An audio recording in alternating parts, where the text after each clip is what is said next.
Good morning to all. I'm Dr. Prafulla Thumati, practicing and prosthodontist for the last 30 years and an academician teaching prosthodontics. Today, thanks to Dentistchannel, have given me an opportunity to share the knowledge, whatever little I have, with all my colleagues, whoever is on board today. Namaste to all of you.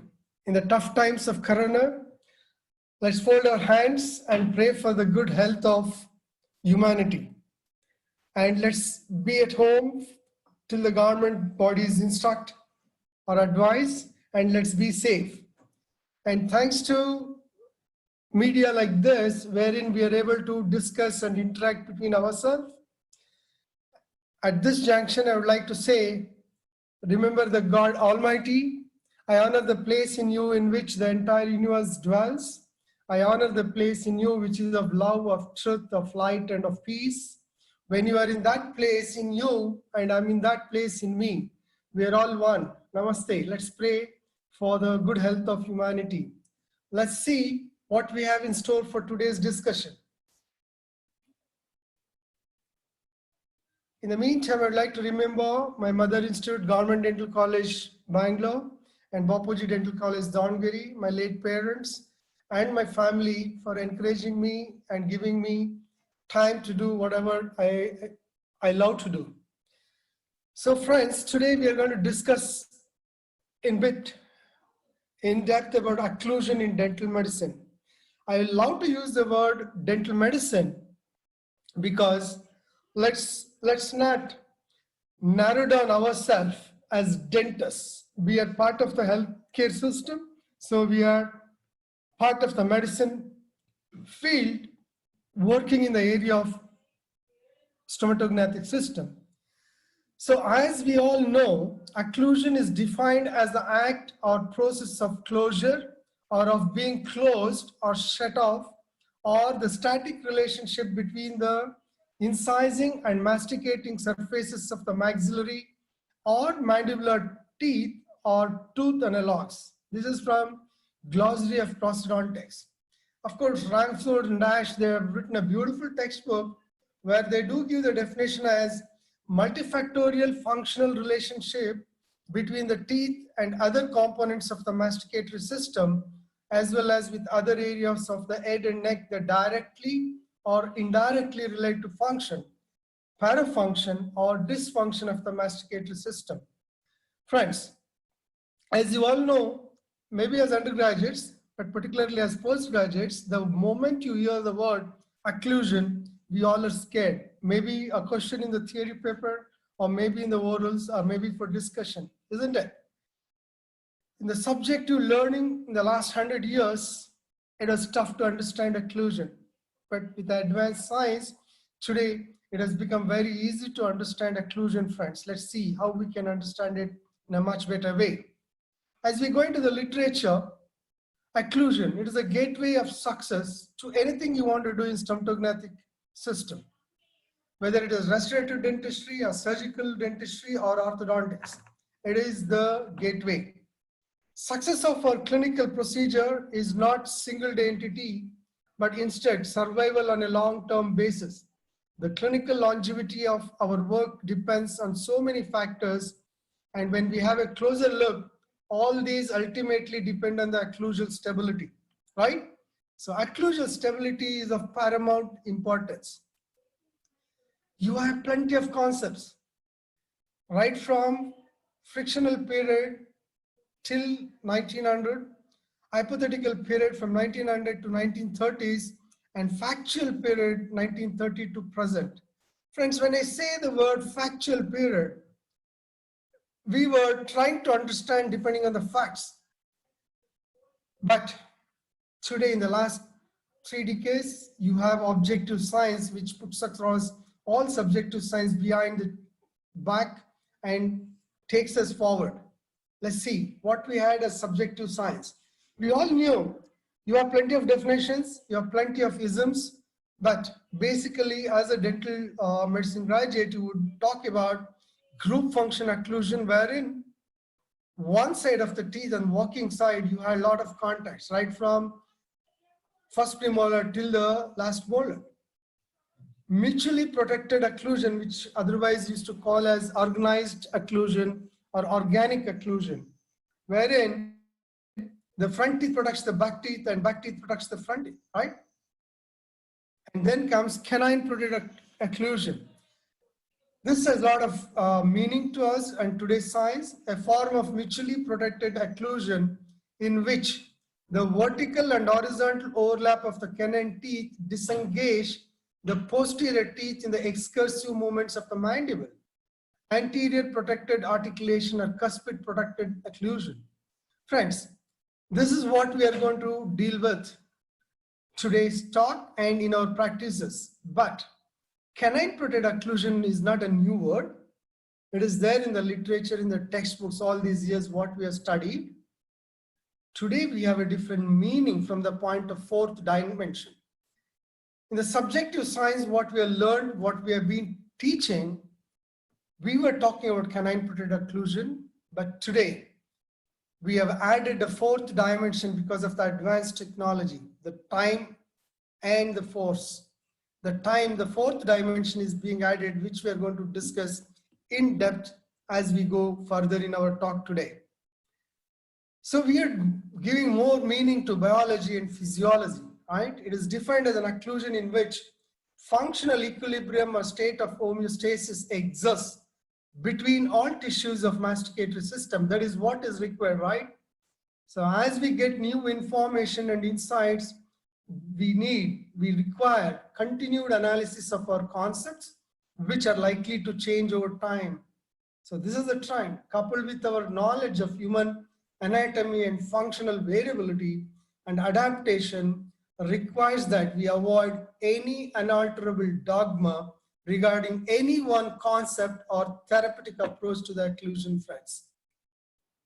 Today, in our advanced scientific area, where we have plenty of biometric tools which we are going to discuss, we have come up with, thanks to our peers in the biometric area, like Dr. Nick Yonis, Dr. Piper, Dr. Robert Kirstein, we have come up with neural occlusion, which depends on neural. The components are afferent, nociceptive or proprioception, processing via central nervous system, and efferent muscular response.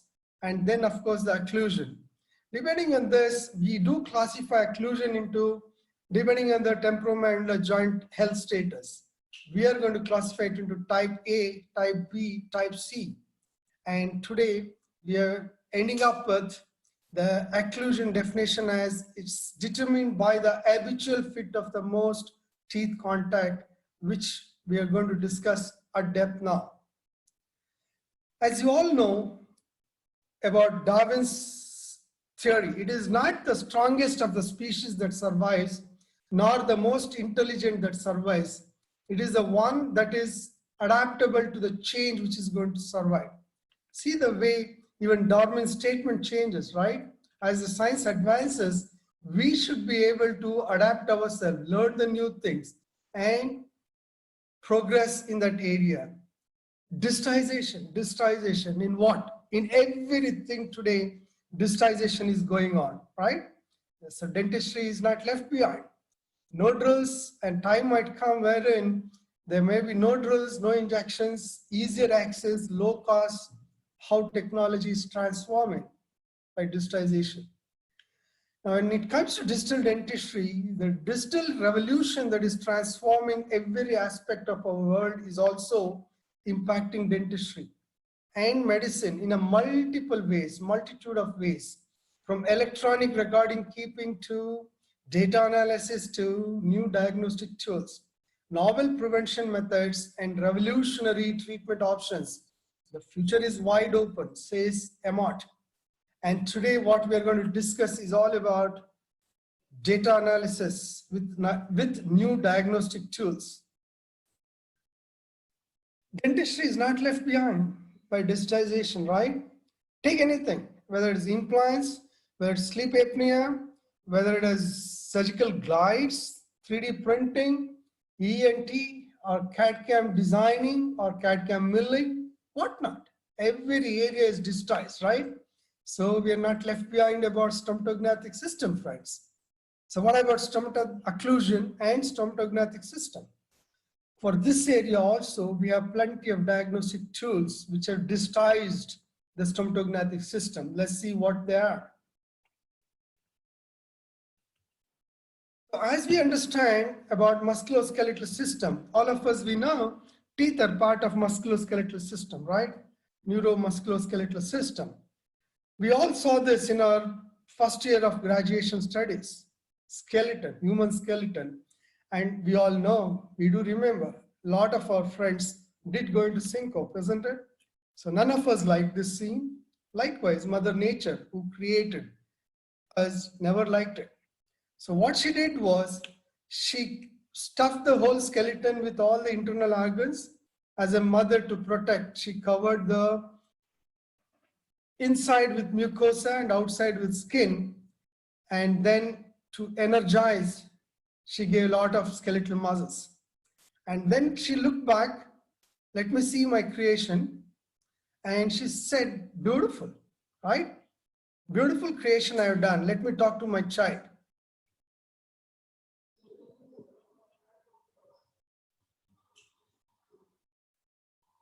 So as she started discussing with her creation, she realized there is something missing. That is when she created those 232 pearls, those beautiful 32 pearls, and she fitted them in the mouth, and then she connected them right from head to toes. Friends, let's not think that teeth are just in one corner, a small bit of anatomy, but they are very well connected from head to toes. So our understanding should be from head to toes if you want to treat any problem associated with teeth, friends.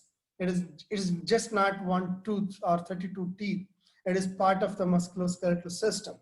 So we have diagnostic tools. The data which can be used for craniofacial disorders or orofacial disorders or temporomandibular dysfunction or disorders in order to diagnose the issues with stomatognatic system. What is the stomatognatic system is made of? Head and neck area, right?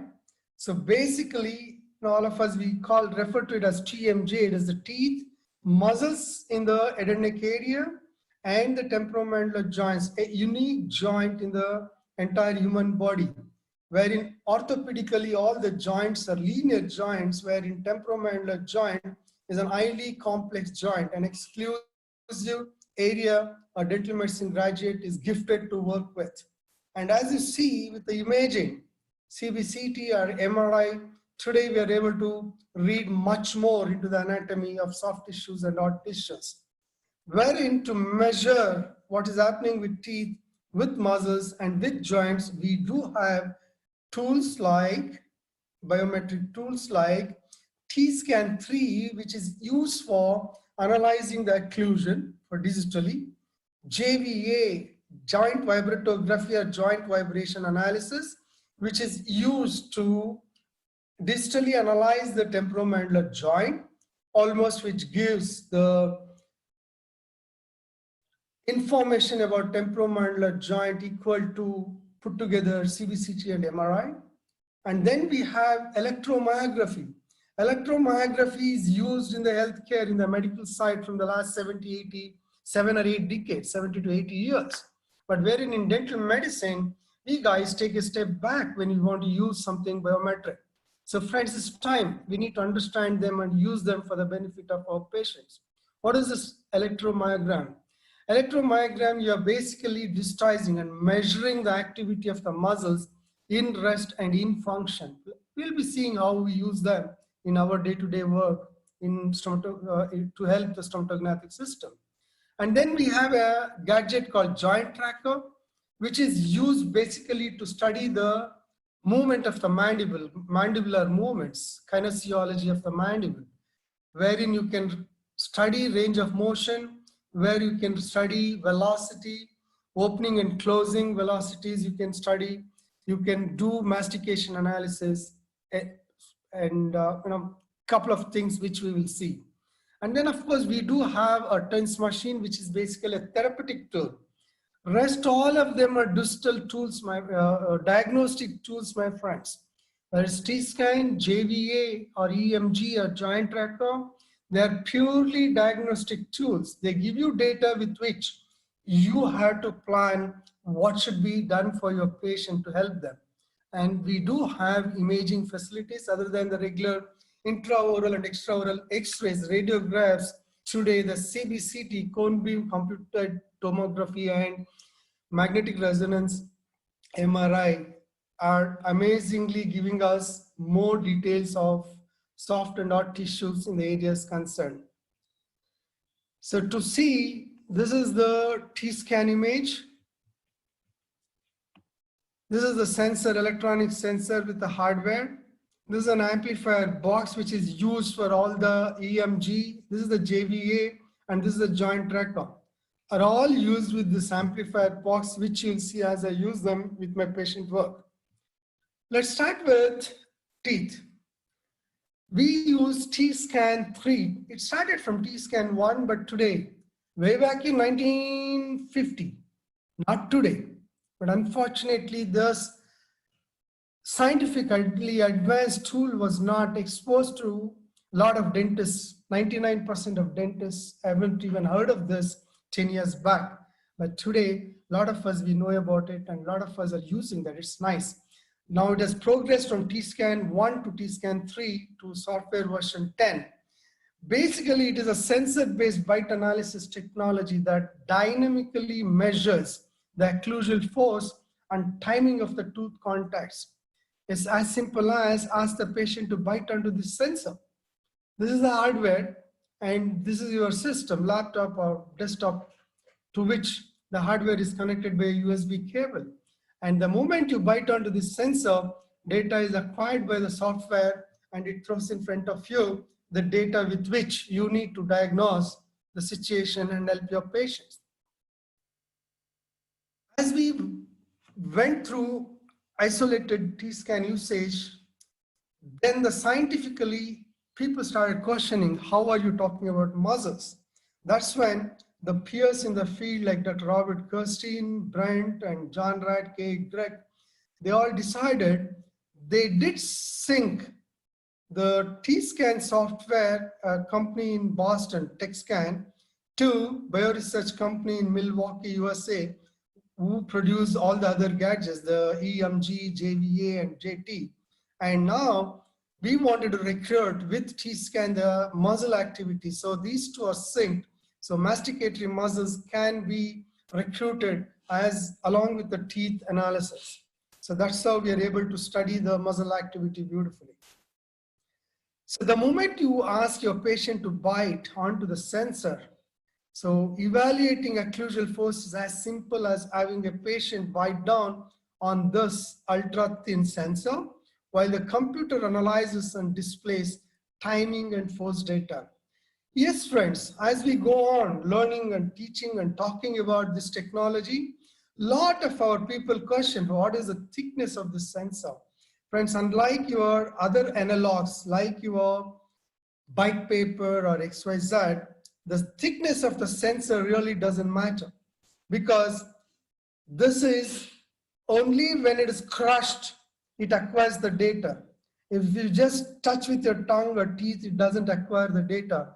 Only when it's crushed by the opposing teeth, the data is acquired and it is force against time it displays, as if we sit inside the mouth and observe what is happening. This is how the scene appears.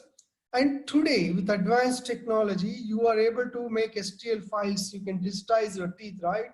So you can incorporate even patient's own teeth image into this software of T-scan.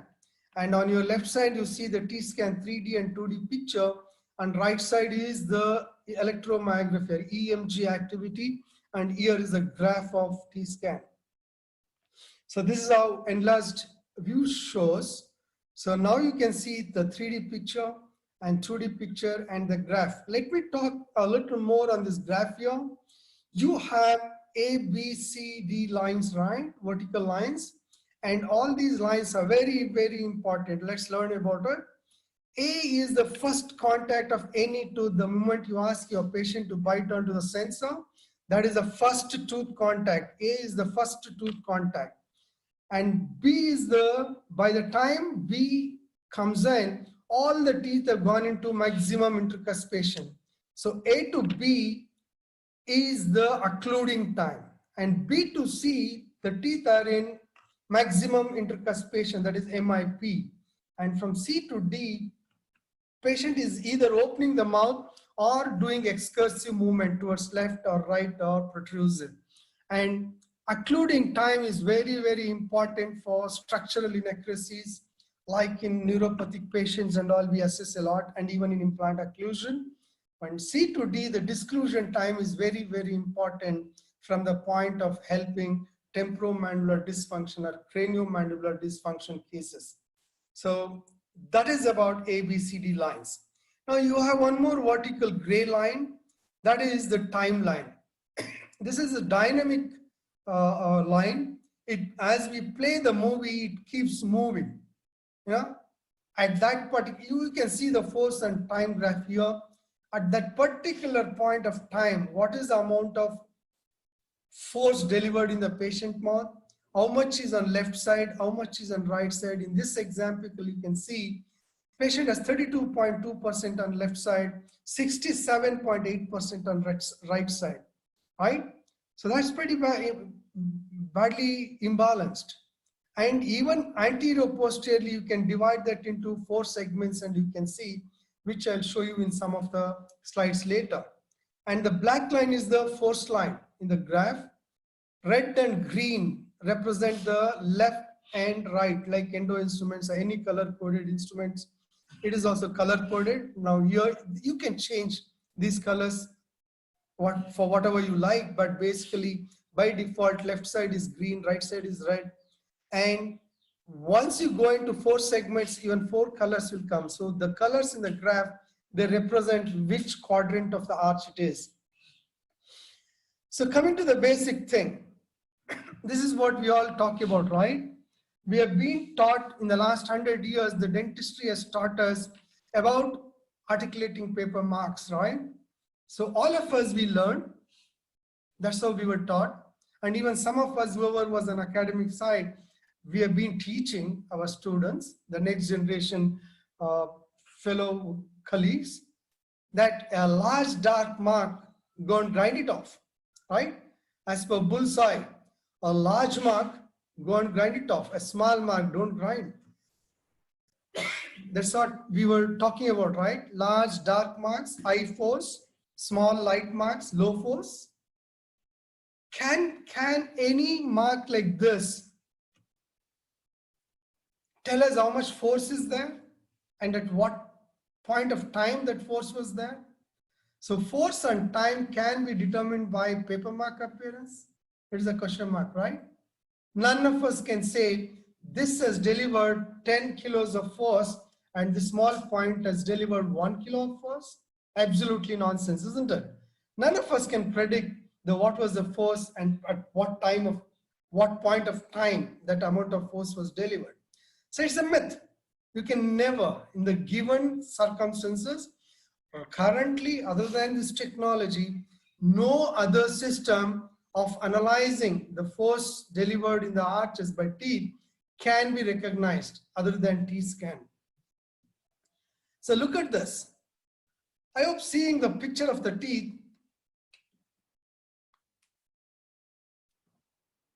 all of you realize it's a wonderful picture.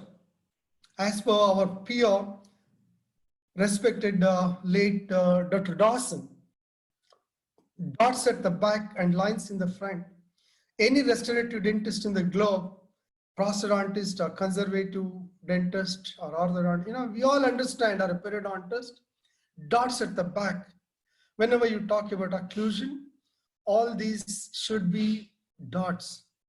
It's a wonderful picture, but patient is not comfortable. Maybe on natural teeth or maybe on a restorative, treated by any kind of restoration. If patient is not comfortable, there is no way in a visual analog you can recognize unless until you use a T-scan gadget. Look at this. The moment you ask the patient to bite onto the sensor, left side is 80%, 88%, and right side is 12% fats. This cannot be seen. If you see the articulating paper marks, it's a picture perfect textbook picture it has. Dots at the back and lines in the front. One more example. Beautiful dots at the back. Functionally, patient should be 100% comfortable, but not so. So that's when you look into the T-scan data, 77.9% of the force is delivered on the left side and right side 22.1%. Look at that, second molar in the upper left side, 2.7. 43% of the force. Can anything survive in that situation?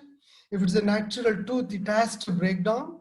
Maybe CJ junction gives way, abfractions. That's why abfractions have a lot of importance to understand the force delivery in the mouth. If it is an implant processes, maybe prosthetic screw or can break down, or maybe implant can break down, or maybe a restoration, ceramic restoration can chip off. Anything can like that can happen, right? Mouth is so dynamic. The forces delivered in the mouth, intraoral, are so dynamic, they can break down anything, isn't it, friends? All of us have seen even zirconia breaking down, being the strongest mineral, right? So let's see what is in store next. The other advanced technology is intraoral scanner. From where to where we are going, making impression from impression plaster, a gypsum product, to digitization. Wonderful. Thanks to the engineers and the researchers who have been working day and night to help us with amazing technology like this. So today we are able to digitize the impressions like this, the whole arch or maybe a part of it. You can scan both upper and lower arches. Simple. And even in occlusion, you scan, bite registration is over, right? So that it's as simple as that. Just go around, scan them, and save it as a STL file. This is a DICOM file. This is for a prepared, 2 teeth prepared for a crown work. Set one go, impression of both the opposing and the prepared teeth, plus you recorded the bite. So this is taken into CAD/CAM machine, designed and milled. The two crowns come and bond them. What its dream isn't have a learning curve. We need to put in our effort to learn a wee bit. So we'll be able to use the technology for our patient's advantage, right? So that's about other parts of dentistry where we can use digital impression. But when it comes to digitization of occlusion, this is the T-scan software.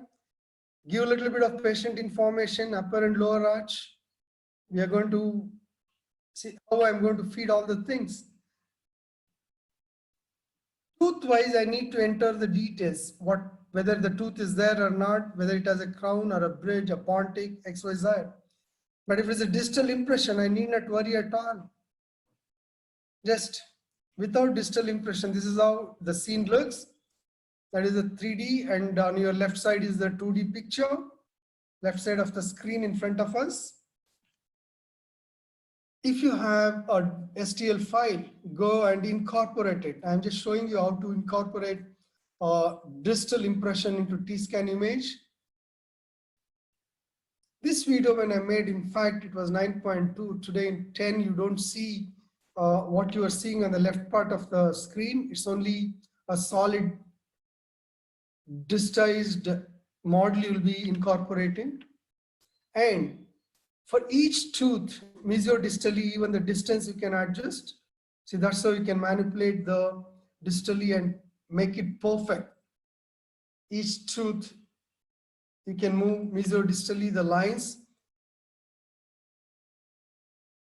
So that's how we are going to incorporate a digital impression into T-scan image, T-scan software. So now I'm playing. Yeah, I told I'll show. This is a dynamic video. You know, the moment you are using a T-scan image, now I just want to play the video and show you. As I'd shown before, A, B, C, D lines, and then the timeline, the gray rod, the vertical rod is the timeline.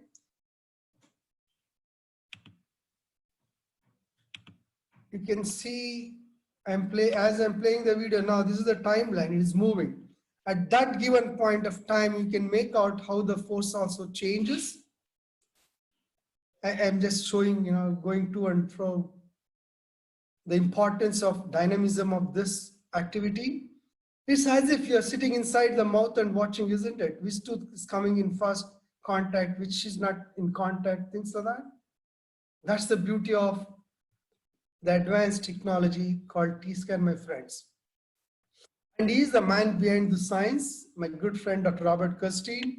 We are fortunate when he has traveled to India a couple of times. He has come to my office in Bangalore too. Being a prosthodontist, from his PG days, he has incorporated T-scan into his learning and in practice. He has dedicated himself for the advanced science of T-scan. He's been working from last 35 years, literally, and produced a T number of scientific articles about this. He's the man who came up with the concept about disclusion time reduction therapy. If at all, for any kind of temporomandibular dysfunction or craniomandibular dysfunction, the main reason is the disclusion time, which is more. But none of us, we knew what is normal time, what is not normal time, because it's never there in our textbooks. But as he understood the physiology of the musculoskeletal demands, our occluding time should be less than 0.2 seconds and disclusion time should be less than 0.5 seconds, friends. Disclusion time, if it is more than 0.5 seconds, that is when it is determined the major etiologic factor for myofascial vein dysfunction syndrome. So that's my good friend, Dr. Robert Kirstein. We have been working a lot and we have been doing a lot of research work together and publishing together. I am blessed that way. Thank you, Robert Kirstein, for your knowledge. He came up and he said, measuring centric occlusion or occlusion time, OT, occluding time, is the elapsed time it takes for a patient's closure to complete intercuspation. How easily you can close your lower joint to upper jaw, lower teeth coming in contact with upper teeth. That is occluding time or occlusion time, right? This is what should be less than 0.2 seconds. That is physiologic. If it is more than 0.2 seconds, that is when things will start breaking down. So you should refine and bring it down so that the precision of optimization of patients' intercuspated closure of occlusal contacts. That's what will happen if occlusion time is less than 0.2 seconds. What we all talk about, balanced occlusion. In less than 0.2 seconds, if you can bite both the teeth together, upper and lower teeth, that is what is balanced. Simultaneously, all the teeth at one go coming into contact. Coming to disclusion time. Disclusion time is it measures the elapsed time it takes for the patient to reach true anterior guidance. A physiological disclusion time is less than or equal to 0.5 seconds duration. Refining the disclusion time to less than 0.5 seconds duration reduces the frictional forces that are shared between teeth as they melt together during chewing, clenching, and bruxing. To understand this, Robert Kirstein came up with neuromuscular physiology of prolonged friction and excursive muscular activity. I hope you are able to see the two pictures in front of you. That is the EMG activity. This is of my patient who came with a very bad, he's a very bad clencher and a bruxer with bad temporomandibular joint dysfunction. He's a senior microvascular surgeon. When we talk about it, this is how his EMG activity was. Can you see that to begin with, the activity is quite strong, but fraction of a second keeps tapering down the muscle activity. They cannot. And the powerful weapon called DTR, disclusion time reduction therapy, I did it only 2 sittings, and look at the post-treatment muscle activity. The height is the amplitude and the width is the frequency in any given quantum physics science. Look at the amplitude and frequency in this picture and in this picture. Right side, what we are seeing is highly functional, the strong functional activity of muscle spines.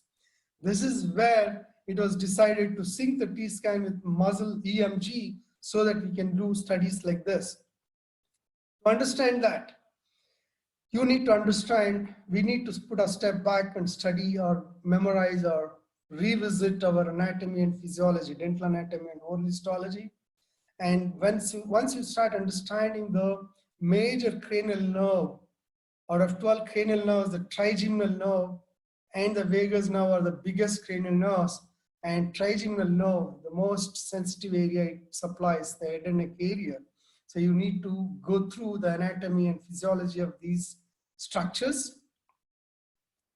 To understand the neurophysiology, when you see the supply of this cranial nerve, the so-called trigeminal nerve, in the musculoskeletal system, this is the only nerve, the supply of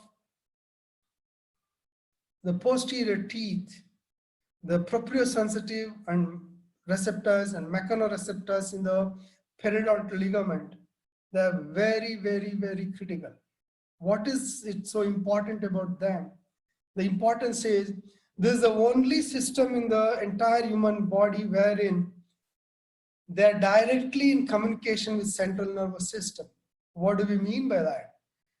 Any other part in the human body, the moment something happens, the afferent pathways carry the message, and then the brain, the central nervous system, instructs through its efferent fibers. Okay, this is what you do, right? But wherein you have so many synaptic junctions there, thousands and thousands of them, which communicate. But not so with my posterior teeth, my friends. They are very special. Their anatomy is, their nerve supply is very special. The motor nucleus, the trigeminal nerve, which supplies the mechanoreceptors in the posterior teeth, it gets into trigeminal motor nucleus, which has direct communication with reticular formation. That is where bypassing all the synaptic junctions. It doesn't have any synaptic junctions. And look at the somatic afferent data. The origin of somatic afferent data, what all? GSA, skin of face, forehead, and part of the scalp, membranes of nose and of the nasal, maxillary, and of frontal sinuses, oral cavity, teeth, anterior 2/3 of the tongue, muscles of mastication, TMJ, cornea and conjunctiva, and dura of middle and anterior cranial fossa. All these structures, right?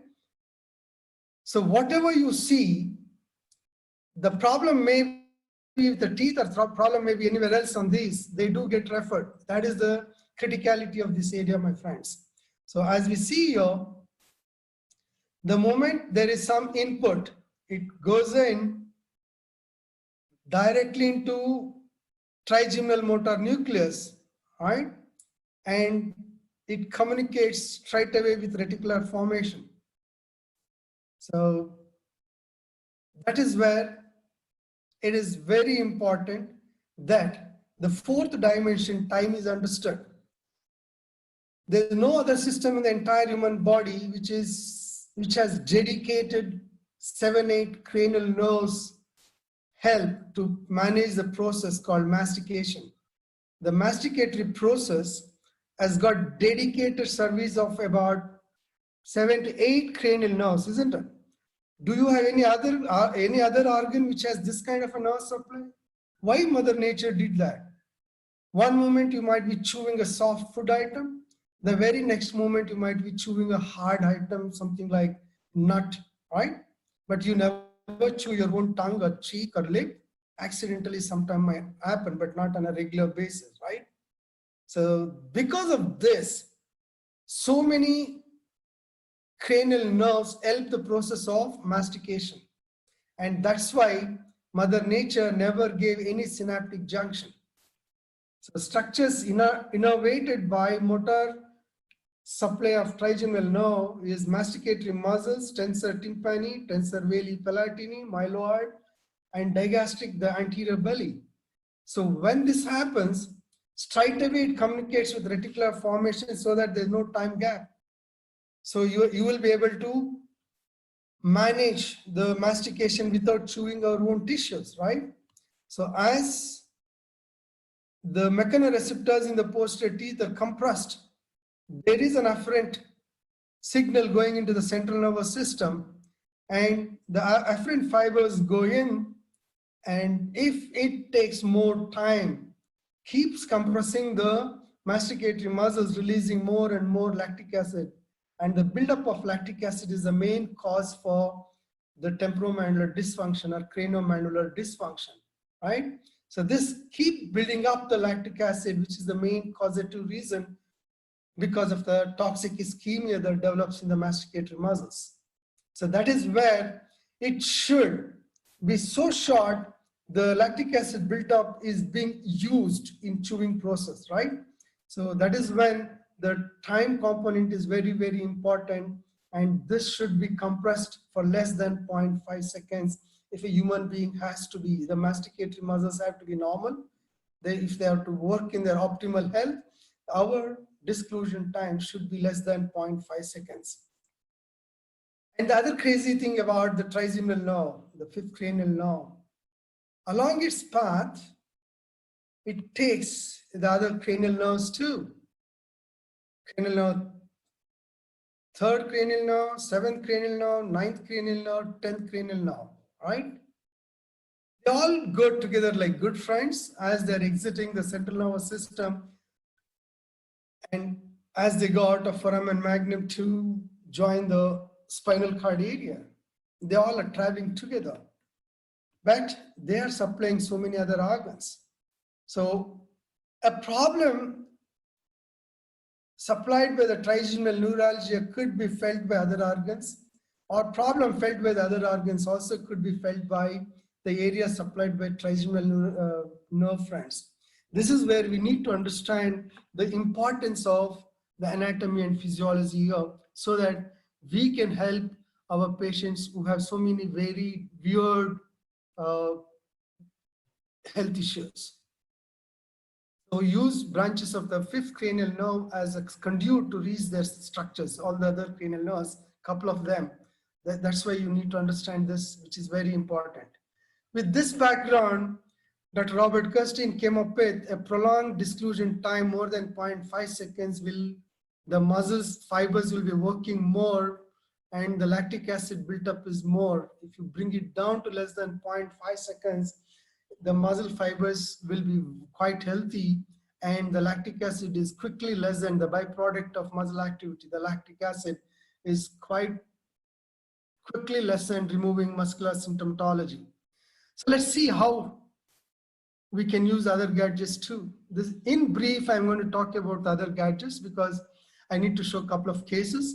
So JVA is a joint vibratography, which is used for measuring the data about temporomandibular joint. This is as simple as this.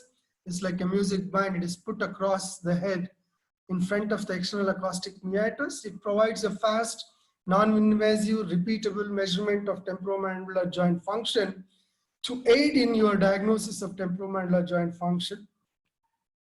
Understanding TMJ function is vital anytime you're changing the vertical, lateral, or anterior-posterior position of the mandible. Anybody who is doing full mouth rehabs, anybody who is working with temporomandibular dysfunction, an orthodontist, all of us, we change the position of the mandible, right? In all the three spatial directions, vertical, lateral, and anterior-posteriorly.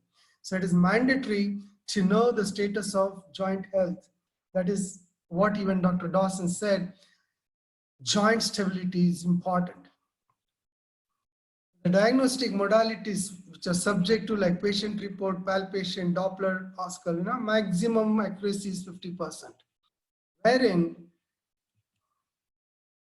objective modality like JVA, look at that accuracy, the sensitivity and specificity, everybody talks about it. It's a published data. This is not from me, right? This is a published data. It says the least one is 87%. What is that? It's about meniscal displacement with perforation can be diagnosed, friends, with JVA. A simple, non-invasive, no radiation involved, nothing, just a 1 or 2 minutes test with which we can understand the temporomandibular joint. It's purely because when surfaces rub together, they do cause vibration, and greater the friction, the greater the vibration. The smoother surfaces, the sinusoidal wave is like this, it's smooth. The moment there is roughness, the sinusoidal wave pattern changes. That's how JVA works. So if there's any problem with the disc, it is going to be like this. This is pure quantum physics. Let's see what it has in store for us. This is the full screen of a JVA. This is a sweep view. And wherever this is the right joint, this is the left joint, we just ask the patient to open and close, open and close. This is a sinusoidal wave. So we ask them to bite onto their teeth when they close. So we have a landmark, that is a tooth contact. What is this about? In between two tooth contacts, if there's any vibration, maybe opening or closed, that vibration is because of an issue in the joint, internal derangement. If it is there in both opening and closing, that is disc displacement with reduction. If it is there only one, that is going to be disc displacement without reduction, right? So this is how we study the internal derangements of temporomandibular joint. And it's not because anybody says something. It is purely objective in terms of numerical values. Depending on these lines, we are going to diagnose. This is the total integral, the energy, amount of energy in the joint, less than more than 300 hertz of energy, and the ratio, amplitude and frequency. Depending on these, we are going to analyze whether there's any problem in the right joint, left joint, or both the joints, right? This is a JVA flowchart. After thoroughly doing a research work, depending on the numerical values, is being put into 4 groups, and Dr. Piper's classification and the numerical values, the JVA flowchart has 4 groups. So all the joints, they do have a signature waveform. So this is how we go down the flow chart and diagnose, for which one case I'll show you. So basically the 6 questions from total integral down to 6 headlines we are going to take depending on these numerical values. So this is how it is. So we will go down the flow chart and diagnose what is the situation of left or right joint. This is the FFT waveform. We have so many other features, FFT waveform, wavelet waveform. This is pure quantum physics science. And depending on this percentage and the hertz, the energy, less than 300 is always the soft tissue, it is going to be the disc. More than 300, already it is into the hot tissues. So here, if the wave, the average one is the white one. If you mark, we can mark 3, minimum is required is 3 vibrations to be marked, up to 6 vibrations. All that is taken into an average, and the white line, what you see here is the average. So if this white line is less than 30, that means the disc is anteriorly displaced. If it is between 30 to 60 or 65, it is anterior-medially displaced. More than 60, it is medially displaced. So here you can see left side it is anterior and right side it is medially displaced disc. This is a wavelet wave transformation. This is how it shows. If the intensity of the reduction is very high, it shows pictures like that. So this is with joint tracker. This is one of my patients' work, what I'm showing you. When you add it up with the joint tracker, you need not, patient need not sync with the movement of the metronome. Here, this is the opening cycle, closing cycle. This is occlusion. Opening cycle, closing cycle. So go and mark the vibrations, and you will be able to, when you do it, it is much more precise with joint tracker because the velocity picture does become anterior. This already I told you, anterior, anteromedial and medial displacement depending on the primary side of total integral, the energy. This is about EMG, electromyography. You can do 8-channel study. This is but when you recruit with T-scan, it is only masticatory muscles. So we always recruit temporalis and masticator. They do represent entire masticatory muscles. Always we get the question, oh, you're not doing medial pterygoid or lateral pterygoid. Yes, friends. Needle EMG electromyography is possible, but it is quite invasive. Where in this surface electromyography, patient will be so comfortable, there won't be any invasiveness involved in it. So that's the reason we always talk about a group of muscles. Temporalis and masseter represent the masticatory muscles for us. Digastric will represent the suprahyoid group of muscles. Sternocleidomastoid or trapezius, when you measure, will represent the infrahyoid group of postural muscles for us. These are the surface electrodes. You need to clean the skin, absolutely clean, and put these surface electrodes. This is a grounding electrode. What is that all about? Why do you do EMG?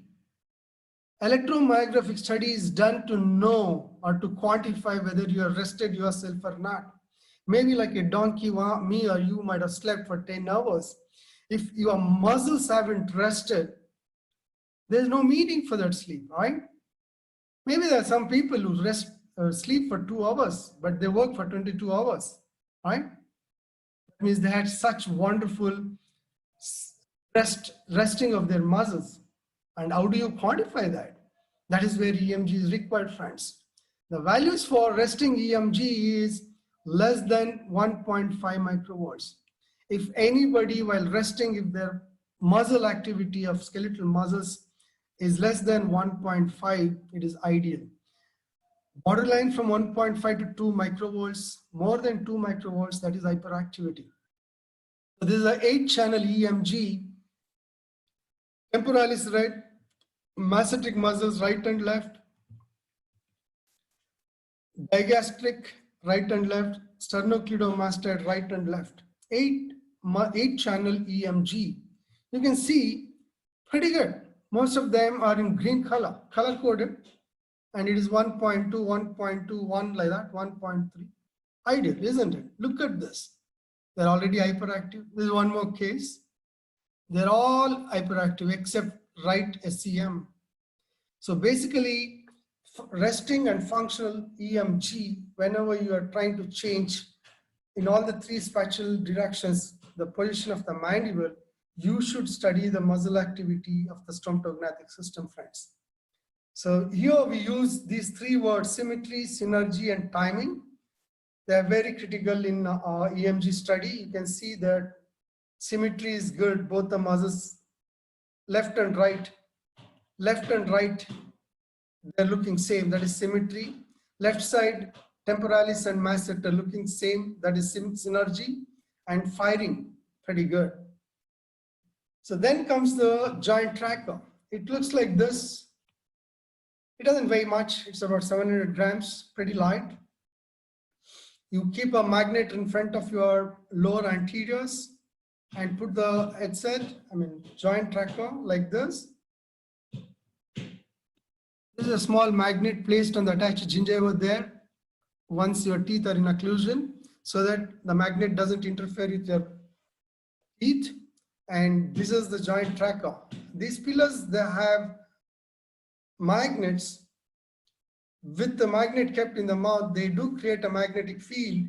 And now when you open and close, imagine those intraoral and extraoral tracers, friends.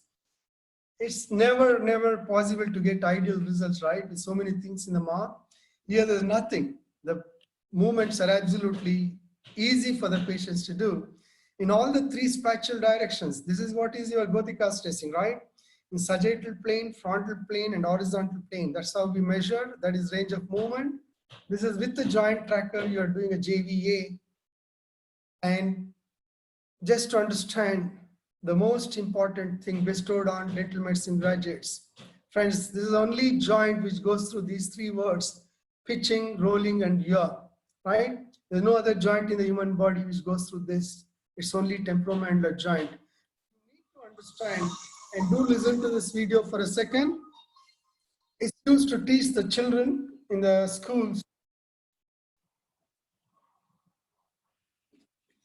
to understand the pitch, roll, and yaw. There's purely an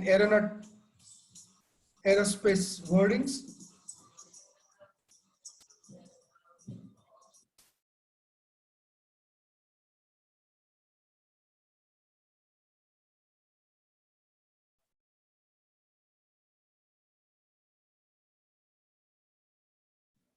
Keep watching this also. That is the rolling. Mandible can do that.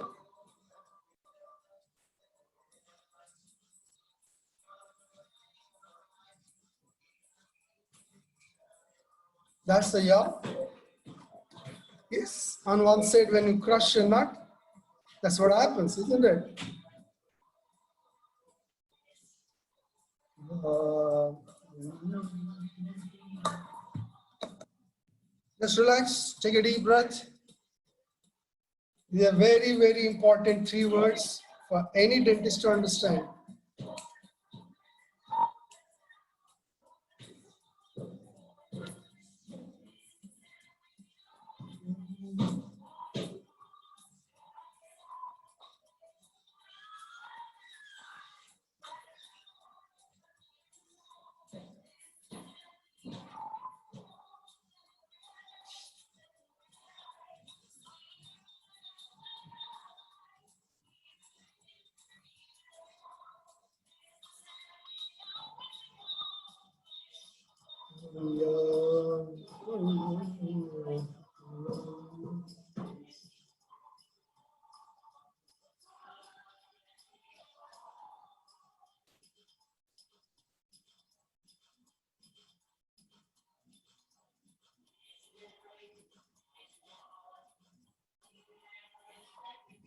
So friends, these are the biometric tools we have.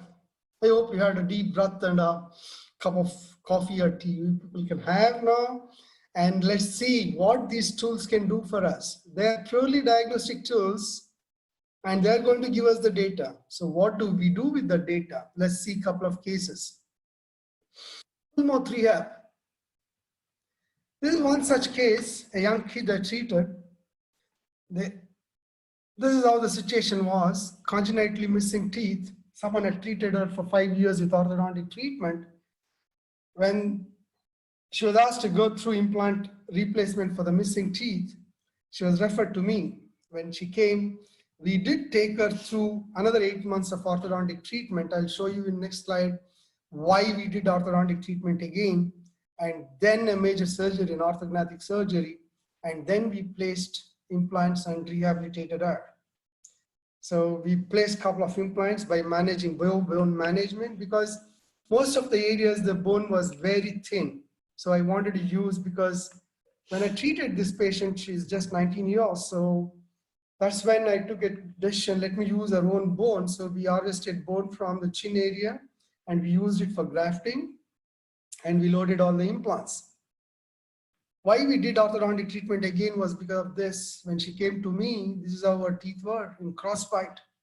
I requested my orthodontist. He did the treatment. Once the anterior crossbite was corrected, I did tensor for about 45 minutes, used the joint tracker to record the neurophysiological rest position of the mandible, and to that height, we rehabilitated her. So this is how we gave her beautiful occlusion and smile, right? And the kid, when I completed the treatment, she was just 21. I wanted this work to go in for her lifetime, not for my lifetime. So what is so big deal about it? All her natural teeth are covered with lithium disilicate or EMAX laminates and crowns. And the implants are loaded with screw retained crowns.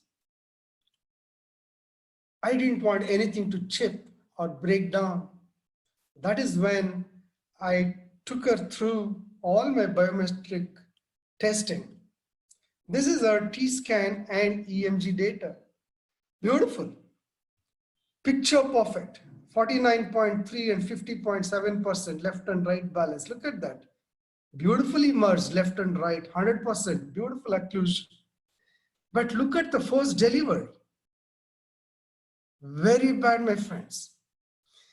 It is a matter of 3 to 6 months, she can break down any of the prosthetic screws of those implants. Or she might break the implants, or she might chip off the ceramic work, whatever I have done.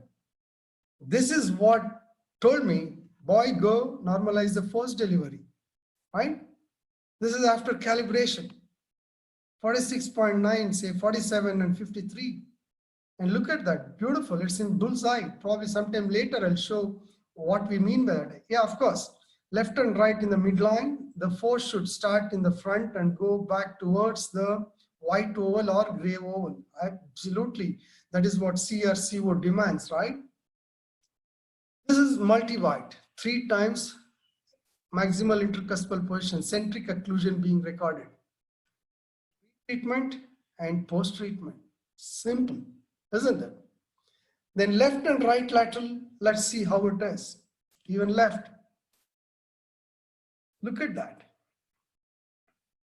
The center of force, and this line is a trajectory of force. It is basically posteriorly placed, and look at the concentration. This is towards left. It should go to 2-3 straight, right? Instead of that, it's going towards molar. And look at the EMG activity. As you go forward, it is tapering down, right? The muscle strength is weakening, and it's taking about 2.5 seconds for disclusion. Look at that after calibration, beautiful. 100% canine protected. That's your left. This is right lateral.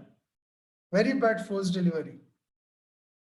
And look at that after calibration, 100% canine guided, and in less than 0.5 seconds, right?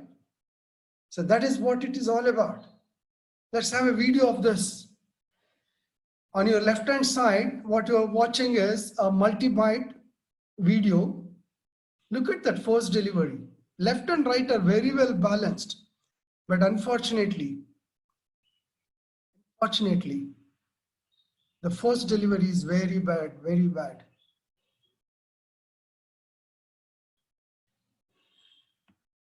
I'm going into the second byte there. This is pre-treatment, right? In the meantime, let me start post-treatment on your right side of the screen. You see the post-treatment. Look at them. So lovely, isn't it? Just to show you what happens, I put pre-treatment and post-treatment multi-byte, and in implant occlusion, A to B occluding time is very, very important. It should be less than 0.2 seconds, friends. You should be able to get all the teeth into occlusion in less than 0.2 seconds. That means they're beautifully balanced, and the implant crown should come into occlusion, into good occlusion, after 0.3 or 0.4 milliseconds after the natural teeth come into occlusion. That is what is all about delayed loading of implants, right? So this is how it is, using T-scan data to calibrate occlusion. What else you want? It's not because my process said or your process said. It is a data in front of us which dictates this is what you should achieve, right? So that is all about digitizing occlusion in today's scientific era. Same patient, left lateral, timings you can see the disclusion time was 2.14 before treatment. That's what was preventing, we call it as bouncing contact.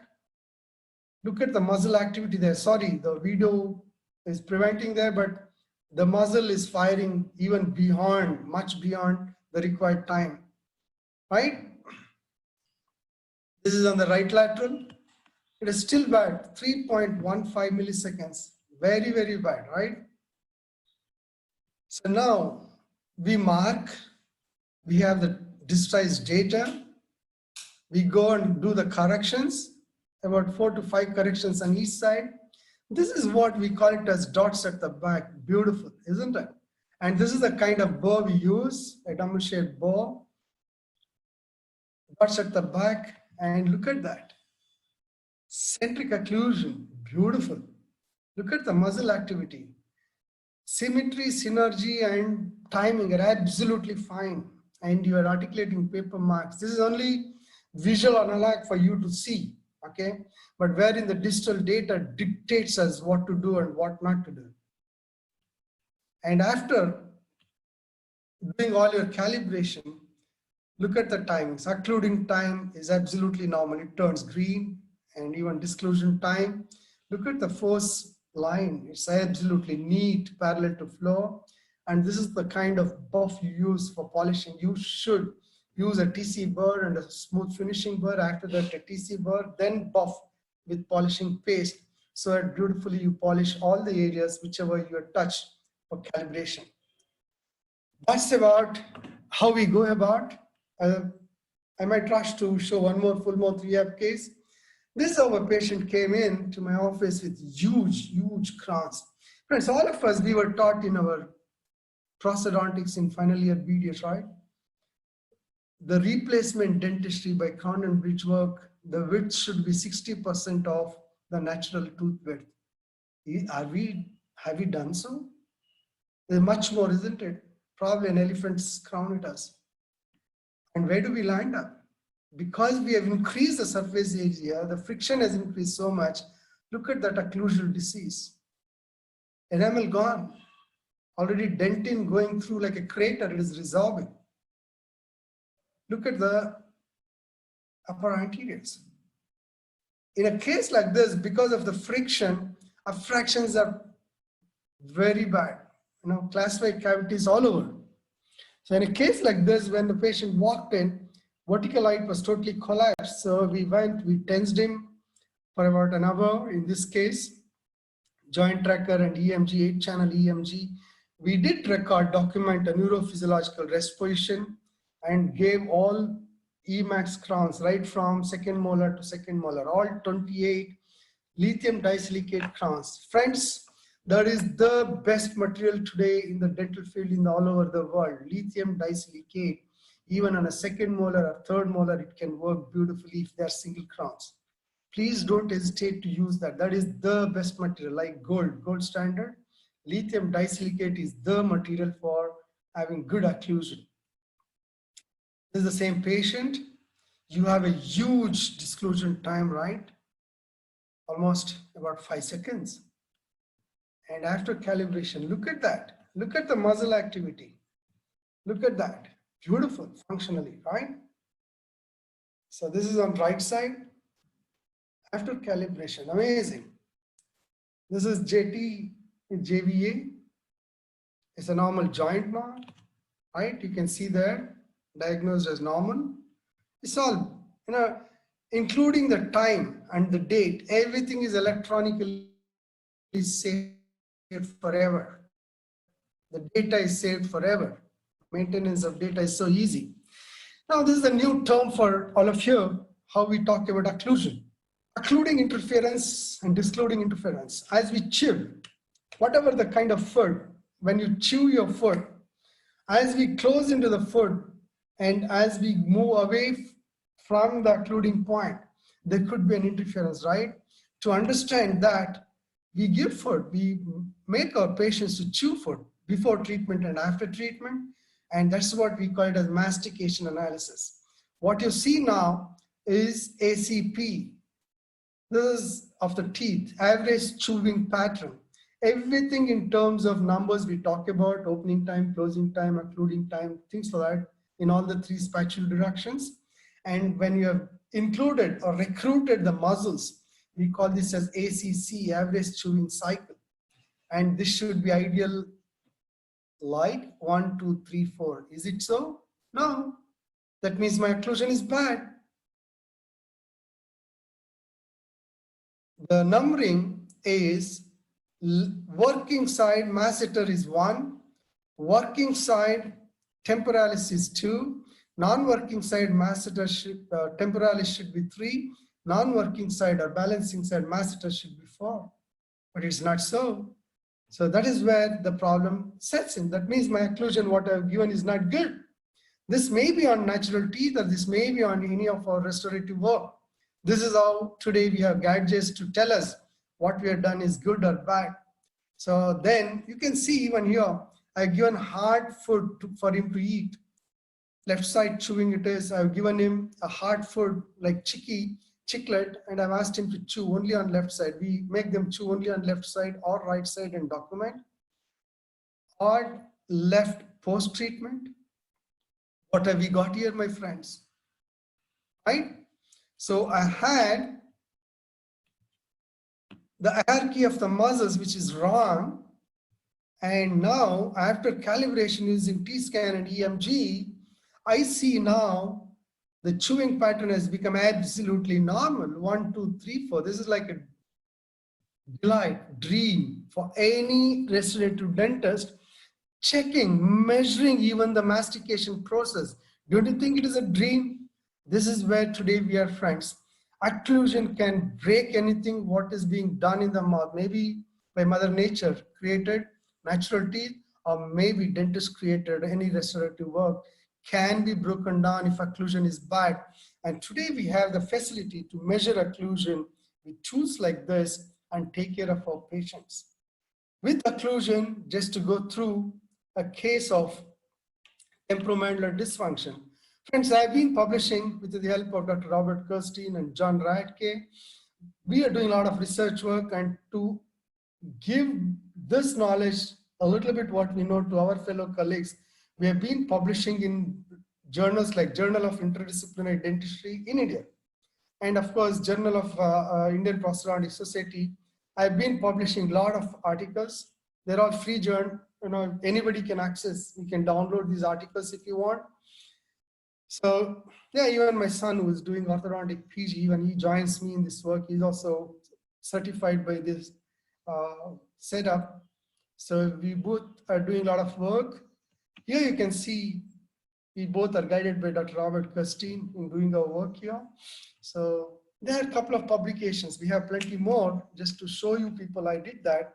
This is one case of temporomandibular dysfunction, a young kid who was having severe migraine. The symptoms of temporomandibular dysfunction or craniomandibular dysfunction could be primary headaches like migraine, cluster headaches, or tension headaches, or could be ear problems like tinnitus, dizziness, or vertigo, or it could be pain behind the eyeball or around the eye. If an ophthalmologist sees entire eyeball related to eye ophthalmic issues, absolutely normal, but still patient has pain behind the eyeball or around the eyeball or upper eyelid, lower eyelid, or maybe neck pains or back pains, shoulder pains. What am I talking about? Yes, my dear friends, if occlusion, something goes wrong, it can lead to any of musculoskeletal system issues. That is where, look at this. This is the only problem she had. A lateral incisor in crossbite, upper right. By chance, as a child, if she was given with those wooden spoons, what you use for eating ice cream, this could have been corrected, but she grew up into her teenage having this crossbite, ended up with temporomandibular dysfunction, friends. So we did all the diagnostics, shared CBCT information, OPG. Today, I have a lot of meaning for this OPG lateral ceph. But when I treated her, I didn't realize. After that, I realized it. I will tell you about that. She had CBCT imaging. This is MRI. I went ahead and did my DTR. Very bad, right? Multi-point, in-centric occlusion. The forced delivery is very bad. This is before and after my corrections. This is our left lateral, very bad forced delivery with very bad disclusion time. And this is after my correction. This is right lateral, very bad disclusion time. And this is after my correction. So I was happy, I was thrilled, right? I've done DTR, my patient should be fine. But our problems didn't resolve. That's when I realized, went ahead and did JT and JVA, studied the FFT waveform, went into literature, discussed with my peers, did mastication analysis for her, did full-fledged EMG study of all the 8 channels, right? Now, for a second, I'll go back by a few slides to show you about the rate. imaging. Look at this. It has so much of information, my friends. Her skeletal growth is not normal. She has a very bad anterior teeth relation vertically. Her airway is closed, literally. Her condyles are under compression in the temporomandibular joint. Look at the CVCT imaging in this section. Right condyle and left condyle, absolutely. Now, I never had this knowledge for myself. So when she came to me, I never realized I was good at DTR. I went and did DTR, but this patient required something more. That's when I went back into all her records, asked her for an MRI.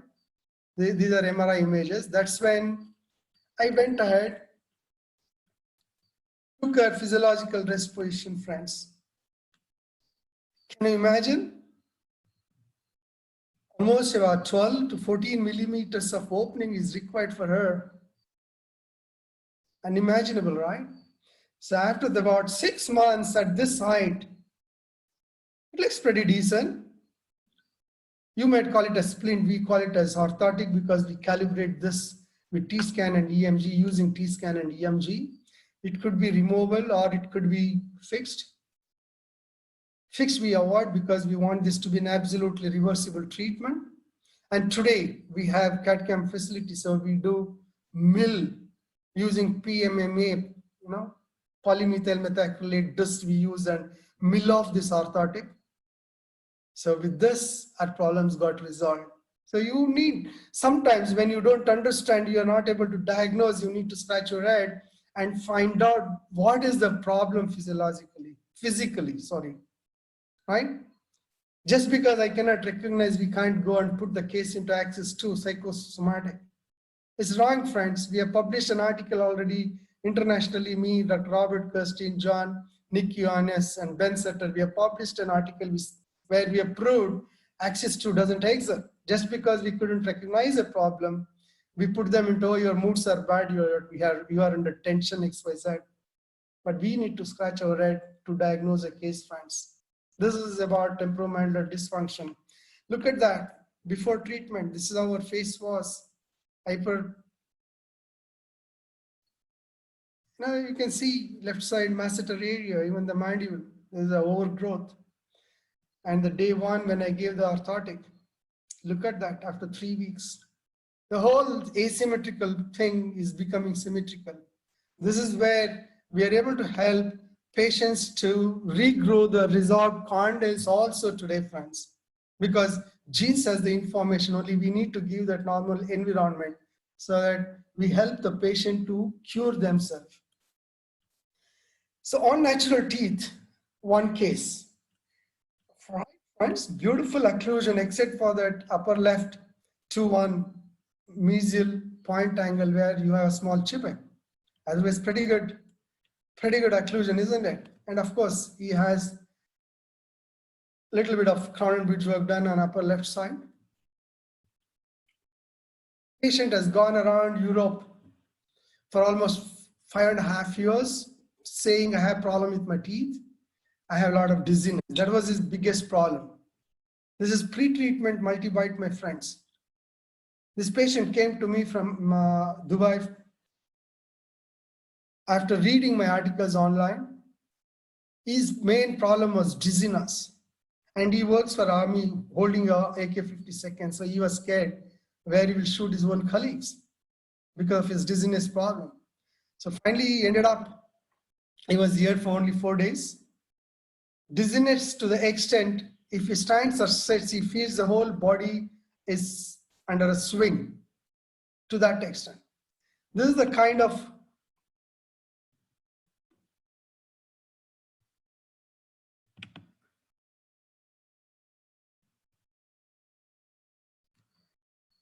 so this is after calibrating his teeth. This is a day one, absolutely on day one. Because he had come from outside the country, in the 4 days only, I tried to help him. This is what I was talking to you about. The red line is the trajectory, the road traveled by this icon. this diamond-shaped icon, which we call it as COF, center of force. This is from front to back, absolutely ideal, isn't it?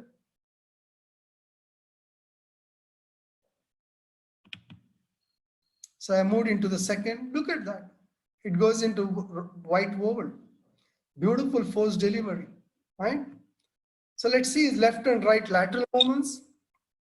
Here you can see the timeline, the gray rod is moving, and look at the black line in the graph.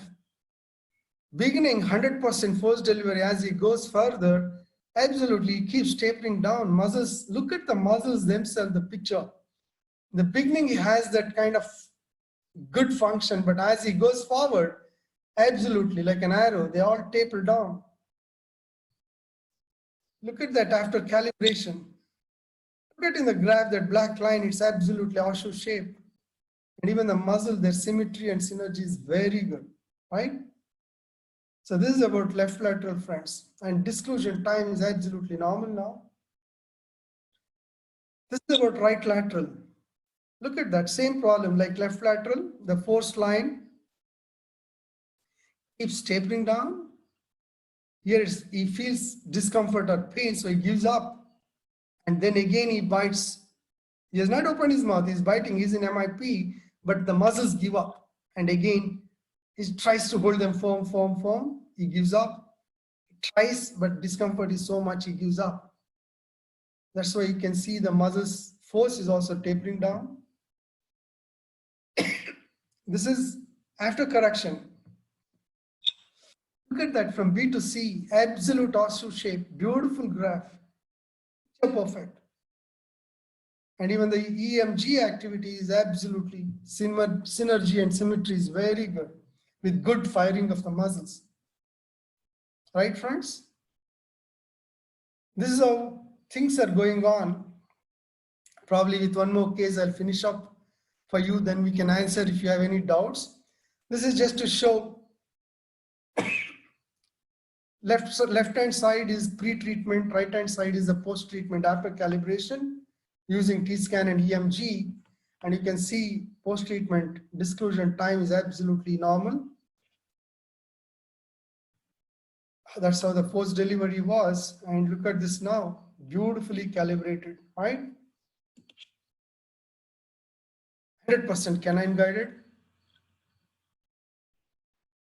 Even removal process, one of my colleagues challenged me, how can we balance a processes, removable processes with using T-scan technology.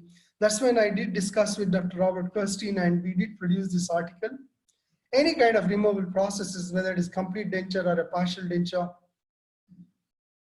after fabrication, once it is inserted, you can see this is pre-calibration with me, 64.6% on left, 35.4% on right. And the whole force is only on a anterior section, left side anterior segment, right? Very bad force delivery. And use the T-scan and calibrate, beautifully balanced, right? 49.9, 50.1. This is how you can use this technology for balancing the removable processes work. Coming to implant occlusion, let me rush through. Yes, you place an implant, immediate loading, right, for aesthetic reasons.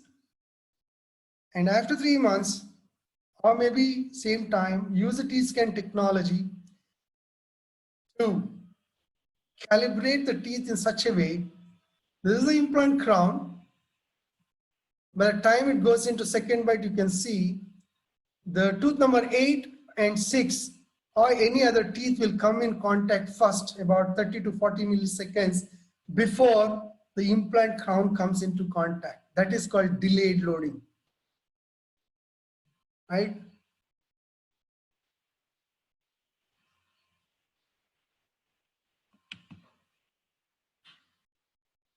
I'm just forwarding it. See it in the second bite. Watch. Keep an eye on this area 1/7, right? That is the beauty of it. Just once again, look at that, right? That is the lovely thing about T-scan, wherein entire your implant prosthetic work, the restorative work is absolutely safe. Maybe multiple teeth missing. You have natural teeth to check. By chance, there are no natural teeth, like in a full mouth rehab. That is when this COF and the trajectory should start in the front and go backwards like this, right in the midline. That's called force summation. That's how we do with full mouth implant rehab cases.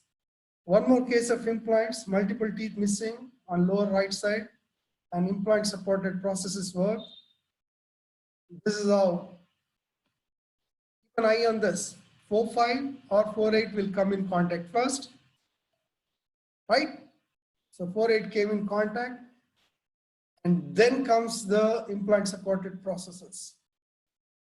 There's no need for shim lock or articulating paper pulled out easily, friends. Our patients are paying huge money for implant processes work. Give them good occlusion. Only see that you load a wee bit later. This is one more case. Both left and right, Kennedy's class 1. This is still pictures. At this time, this is the amount of force delivered in the mouth. Next frame you watch after calibration as we go. Here you don't have any of those implant teeth coming in contact. Now they started coming in contact. You can see 4, 5 and 7 they have come into contact. Now all of them have come into contact. That's how we work, my friends, right? One more interesting, we have so many other issues which we solve with these digital diagnostic tools. Just last case I love to show. An anesthetist by profession, young and energetic anesthetist, but just complains of severe sensitivity of teeth. All the 28 teeth are beautiful, no obstructions, no class-wise, no fillings in her mouth. And that is a swish water test we call, absolute cold water given to her, chilled water.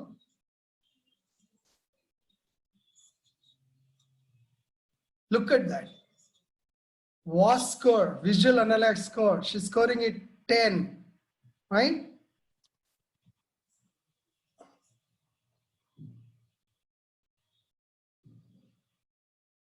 Wow, it looks dramatic, right? Hey, I wanted you to listen to her.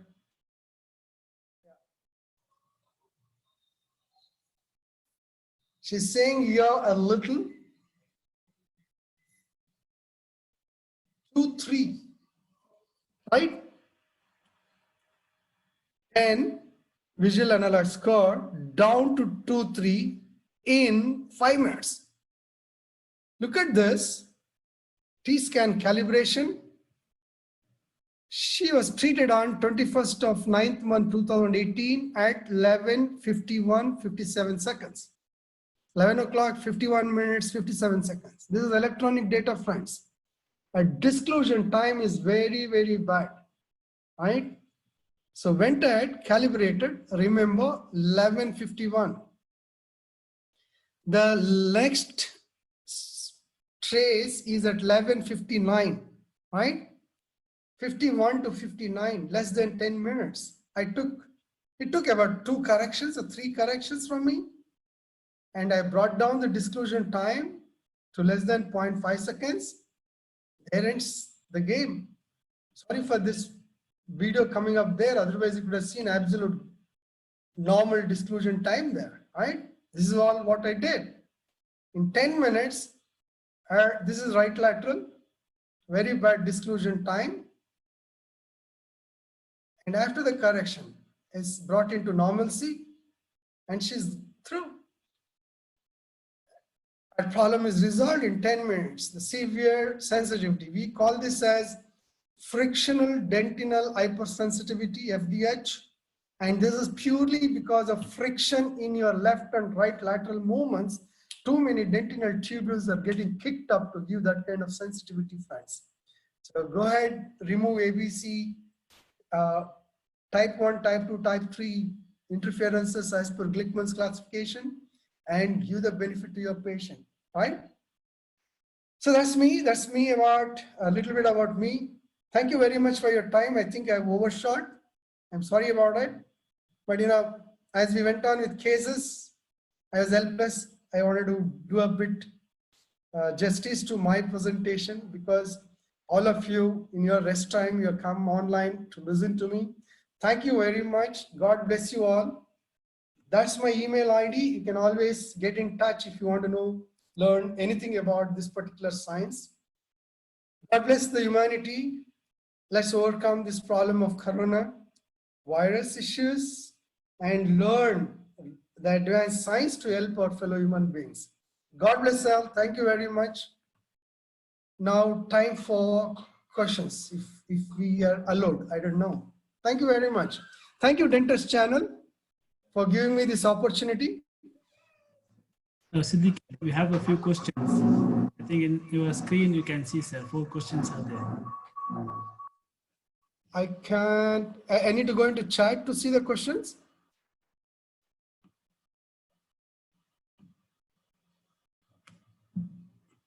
Could you please explain all the colored lines in the graph of T-scan, the yellow, blue? Okay. How many companies offer digital occlusion? Okay. Do you have any module course? Very nice.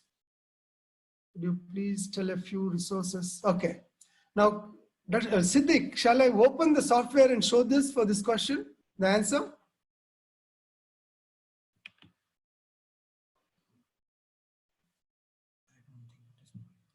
Okay, I will go few slides behind.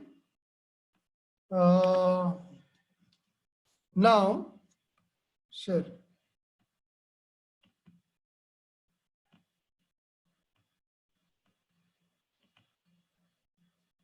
Yeah. Now to talk about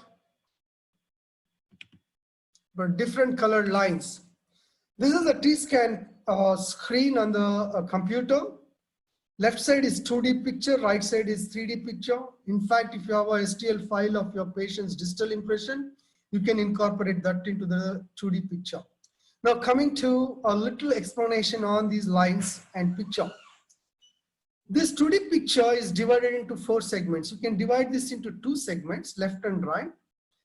But for excursive movements, we do divide this into 4 segments, left, right, left front, left back, right? So they have 4 colors, designated 4 colors. If you are divided into only 2 halves, left and right, you will have only 2 colors. That is green and red. Because I have divided this into 4 segments now, you have 4 colors. Where do we see these 4 colors?